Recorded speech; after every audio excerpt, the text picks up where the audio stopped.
Hola, soy Gemma Moratalla, os doy la bienvenida a mi canal y con este vídeo hoy recuperamos el reto Leerme el mundo. Empezamos.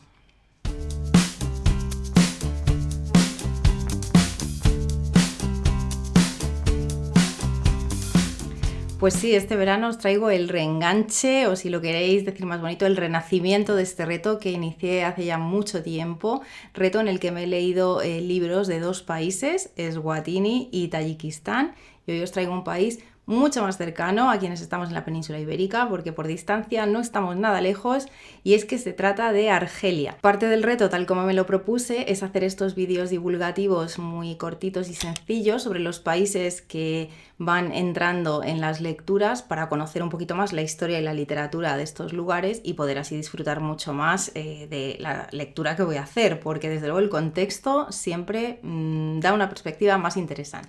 Así que sin demorarme más, hablamos de Argelia. Argelia está en el norte de África, bañado por la costa mediterránea, y miro ahí la chuleta, tiene un montón de fronteras. Tiene frontera con Túnez, con Libia, Níger, Mali, Mauritania, Sáhara Occidental y Marruecos.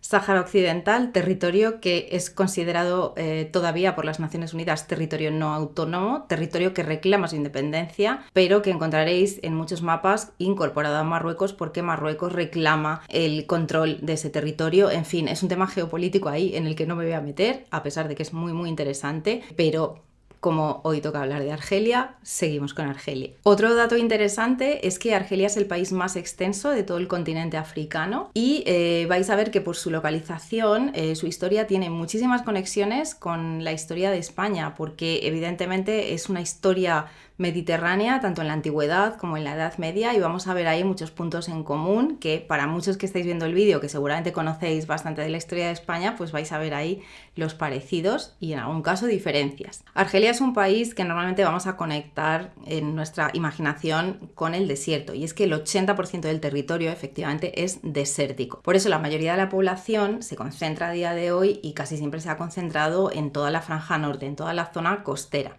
Los primeros pobladores de Argelia eran tribus bereberes, pero luego enseguida vamos a ver, como os decía antes, cómo se conecta con la historia del Mediterráneo. Ahí llegan a la vez que los griegos se están expandiendo por todo el Mediterráneo con sus colonias, pues entre el año 1200, el año 800 a.C., etc. Los griegos van un poco por toda la costa norte, llegando a la península ibérica. Los fenicios van fundando colonias en toda la costa norte de África, es decir, la costa sur del Mediterráneo, llegando también a la península ibérica. Y fundan algunas colonias, o como en el contexto fenicio se llamaban o conocemos como factorías, en esa zona. Uno de estos enclaves fenicios, Icosium, fue la ciudad que dio lugar a la actual capital, Argel. Después surgió el reino de Numidia, gobernado por reyes bereberes, reino que se alió con Roma contra los cartagineses en las guerras púnicas, pero claro, Roma al final, pues con ese afán expansionista de conquistar todo el Mediterráneo, pues acabó conquistando el reino de Numidia, pues que se convirtió en territorio romano. Y es en este contexto donde va a aparecer nuestra primera referencia literaria. Bueno, en este caso además literaria y filosófica, porque vamos a hablar de San Agustín. ¿Quién no ha estudiado mínimamente a San Agustín? Porque todo lo hemos estudiado en el instituto, en las asignaturas de filosofía, en nuestras distintas épocas, da igual en qué época, en qué sistema educativo hayamos estudiado, pero todos de un modo u otro hemos pasado por San Agustín. San Agustín nació en Hipona, que es era una ciudad que está en el actual territorio argelino. Estamos hablando del siglo V, siglo en el que el Imperio Romano ya estaba entrando en decadencia y precisamente algunas tribus germánicas ya estaban invadiendo el territorio occidental de Roma. Incluso una tribu como fueron los vándalos acabó en el norte de África, en esta zona de Numidia. De hecho, asediaron la ciudad de San Agustín y él murió durante ese asedio. No murió en batalla, sino que murió de una enfermedad, pero justo estaríamos en ese contexto de decadencia y caída del Imperio Romano, a punto de entrar, por tanto, en la Edad Media.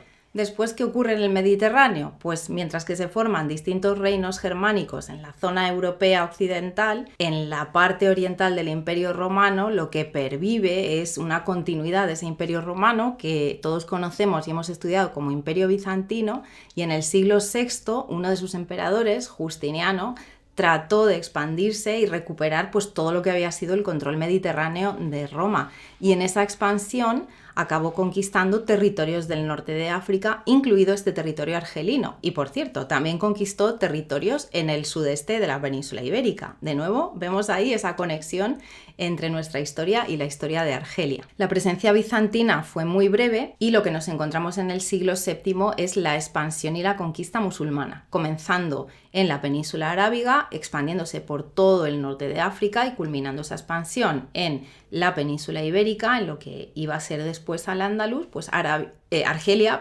queda integrada en ese imperio musulmán, pasando por distintas fases que tienen mucho que ver con toda la evolución también de Al-Ándalus, porque vamos a ver cómo está integrada en el califato omeya.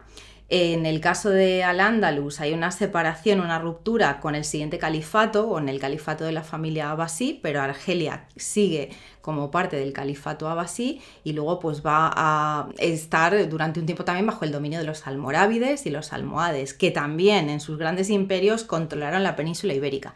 Así que es muy curioso leer una historia y otra, un resumencito y otro, para ver que, oye, que nuestra historia realmente medieval es muy parecida. Ahora, eso sí, vamos a hablar de literatura también en la Edad Media, en este caso ya en lengua árabe. Y he encontrado 3 referencias muy interesantes que os voy a leer porque obviamente estamos hablando de nombres en árabe un poquito complicados y no es fácil de recordar, así que aquí tengo mi chuletita, mi guión para deciros las cosas bien. En la Edad Media vamos a hablar del pensador Ibn Khaldun, que escribió una obra que se considera una de las bases de la sociología moderna. Nada menos. Por otro lado, una cosa que me ha llamado muchísimo la atención, Ahmad al-Buni, que desafió un poco los límites de la ortodoxia religiosa y escribió un grimorio esotérico, que es el grimorio esotérico más famoso y más temido del mundo islámico. Incluso leyendo sobre eso en algún artículo he leído la expresión, era el Necronomicon del mundo árabe. Esto me ha llamado muchísimo la atención y me ha volado mucho la cabeza y desde luego quiero investigar sobre ello. Y luego por otro lado había una gran tradición poética en cuanto a poesía oral, desarrollada sobre todo por mujeres, que mantuvieron viva la tradición de las bukala, que era una poesía oral que tenía mucho que ver con adivinación y con cuestiones ahí un poco esotéricas y mágicas. Así que vamos, el mundo de las mil y una noches yo creo que se queda corto en comparación con estas referencias que he encontrado, que la verdad que han abierto ahí un camino muy interesante. La Edad Media en Europa y en el Mediterráneo en general consideramos que termina cuando los otomanos conquistan el Imperio Bizantino. Y en este momento el territorio de Argelia queda vinculado a este imperio otomano y se convierte en la regencia de Argel. Aquí lo que vamos a encontrar es muchísima conexión con la literatura española, con la literatura del siglo de oro, porque es esta época de los piratas berberiscos, entre otras cuestiones que se desarrollaban por la zona y a nivel marítimo, y vamos a encontrar en la literatura española muchísimas referencias a estos piratas. En nuestra literatura estos personajes eran siempre los malos, entre ellos estaba el famoso pirata Barbarroja, y lo que he podido saber es que precisamente en la literatura argelina, o sea, de lo que era, pues eso, el mundo otomano y la propia regencia de Argel, precisamente hay poemas y hay odas a estos piratas, incluido Barbarroja, pues a los que se veía pues como los héroes, pues como unos grandes héroes de acción y héroes que defendían sus aguas y obtenían victorias y demás. O sea que es muy interesante ver ese punto absolutamente contrastado. También en este contexto se produce un hecho que seguramente a todos os resulta familiar, que es la captura del mismísimo Cervantes.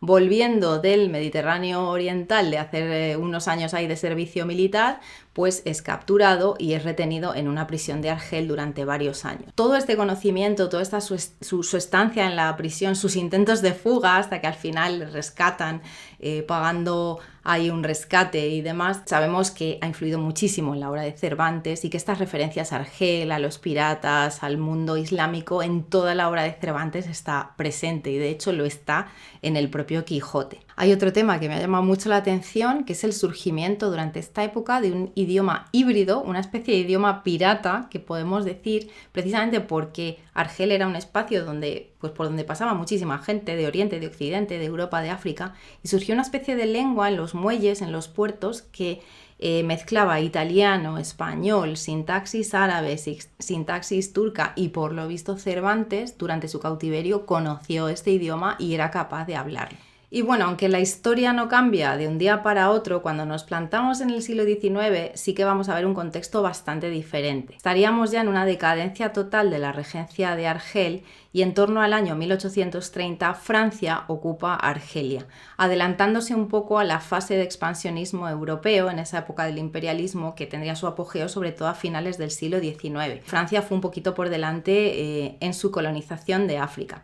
Lo curioso es que Argelia, dentro de lo que fue el gran imperio francés, que fue uno de los dos imperios más extensos en este contexto imperialista, junto con el imperio británico, Argelia fue una colonia de poblamiento, no una colonia solo de explotación, como eran muchos de estos territorios. Esto hizo que muchísimos franceses emigraran a Argelia, se establecieran allí durante varias generaciones. Esta situación de dominio colonizador tuvo como efecto que surgiese el nacionalismo argelino. Y ahí surgen varios autores que reivindican una literatura en lengua árabe, una literatura propiamente nacional, en ese contexto de colonia que en un momento dado pues empieza a aspirar a su independencia. Aquí tenemos autores, os voy a leer algunos nombres y títulos de obras. Yateb Yassin, autor de Nejma, que se considera pues uno de los padres de la literatura argelina moderna. Tendríamos también a Moulod Feroun con una obra llamada El hijo del pobre. Otro autor que es Moulod Mameri, gran defensor de la lengua, la cultura bereber también, ¿vale? Lo bereber y lo árabe se mezclan ahí un poco. Lo que es también muy curioso es que en este contexto tenemos que hablar de un autor que yo toda la vida he pensado que era un autor francés, es así como lo recordaba, porque bueno, leía a este autor también, otra referencia al instituto, a cuando yo estudiaba. Estoy hablando de Albert Camus, escritor, ya sabéis, Albert Camus, autor de El extranjero, autor de La peste, francés, pero nacido en la colonia, es decir, argelino de nacimiento. Y estas obras, El extranjero yo recuerdo haberlo leído, pero claro, hace muchísimos años y no recuerdo sus detalles, pero sí que está ambientado en Argelia. Y La peste también tiene mucho que ver con espacios argelinos. Entonces, ¿qué me he encontrado? Obviamente Albert Camus no escribía en árabe, escribía en francés. Y he encontrado que hay un debate respecto a si Camus es francés o es un autor verdaderamente argelino. De hecho, yo cuando me puse a buscar para preparar esta fase del reto, literatura argelina, autores argelinos y demás, en muchísimas listas pues me aparecía Camus y yo decía, pero bueno, no voy a leer a un autor que en mi cabeza es francés, ¿no? Evidentemente hay un debate. Los autores argelinos ya de una Argelia independiente, un poco lo que dicen es que en Camus siempre hay una mirada imperialista y que cuando aparecen personajes musulmanes, en muchos casos aparecen sin nombre, como si fueran un ente anónimo, no tienen entidad propia, no tienen individualidad, de manera que los argelinos no consideran a Camus un autor argelino. Si avanzamos en el tiempo, lo que encontramos es que más de un siglo después de colonización y dominio francés, surgió el Frente de Liberación Nacional, que luchaba por la independencia de Argelia. La independencia de Argelia, tras 8 años de conflicto, se consiguió en el año 1962. A partir de ese momento, el árabe pasó a ser la lengua oficial. Actualmente hay otra lengua oficial, que es el bereber, desde el año 2016. El francés, que es algo bastante curioso, no es lengua oficial en Argelia. Se utiliza muchísimo, se habla muchísimo, se estudia, incluso tiene mucho peso en la administración, en la política y demás, pero no es una lengua oficial. Algunos autores argelinos contemporáneos escriben en árabe y otros escriben en francés. De hecho, la autora a la que yo voy a leer se considera pues una de las autoras más importantes del mundo francófono. O sea que al final he elegido a alguien que escribe en francés, pero lo que he leído sobre ella, la verdad que sí que me lleva a conectar con Argelia, que es lo que yo quiero con este reto, realmente conocer un poco más del país que estoy leyendo en cada momento. Algunos autores y autoras relevantes son Yasmina Khadra, Boualem Sansal, Kamel Daoud, Kauter Adimi.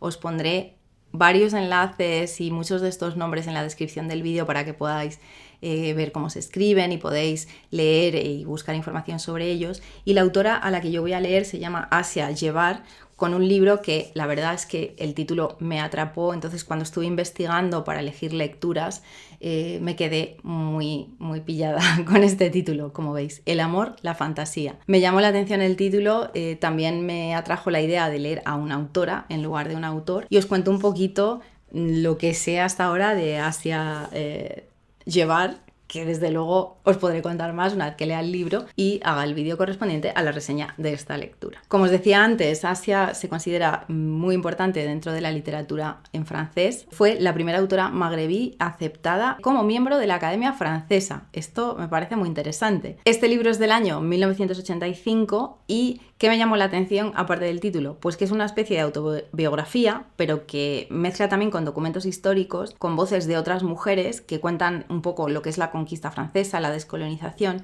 de manera que creo que en este libro va a haber mucho contexto de esa parte de la historia que es fascinante, es dura, es cruda, pero que también pues muchas veces la historia es así, de esos momentos históricos de choque de culturas, de conflicto y que muchas veces pues obviamente se paga un precio muy caro. Surge muchas veces una literatura y un arte híbrido con muchísimas influencias y que a menudo es muy rico. Por eso me parece una buena elección para acercarme a la literatura argelina y leer y conocer a una autora de la que no sabía en absoluto de su existencia antes de ponerme a investigar para este vídeo. Pues aquí lo dejamos de momento. Muchas gracias por ver el vídeo, por haber llegado hasta aquí. Además, un vídeo pues que es un poquito diferente a lo que suele haber en este canal o en este tipo de canales de lo que llamamos BookTube. Así que si has llegado hasta aquí es que te ha gustado, has aprendido, que es un poco de lo que se trata y te ha llamado la atención la literatura argelina. Si conoces mucho más de Argelia y su literatura, cosa que es bastante probable, cuéntame cosas en los comentarios. Dime si he metido la pata con algo, puntualízame si puedes ampliar conocimiento, lo que sea. Aquí estamos, yo creo, todos para divertirnos, aprender juntos y leer juntos cosas nuevas o no tan nuevas. En el caso de Asia Yebar, desde luego es muy nueva para mí. No olvides suscribirte si te ha gustado el vídeo y aún no te habías suscrito al canal, comparte el vídeo también por ahí para que lo pueda disfrutar otra gente. Y ahora sí que os digo a todos así en conjunto, leed mucho, sed felices y nos vemos en el próximo vídeo. ¡Adiós!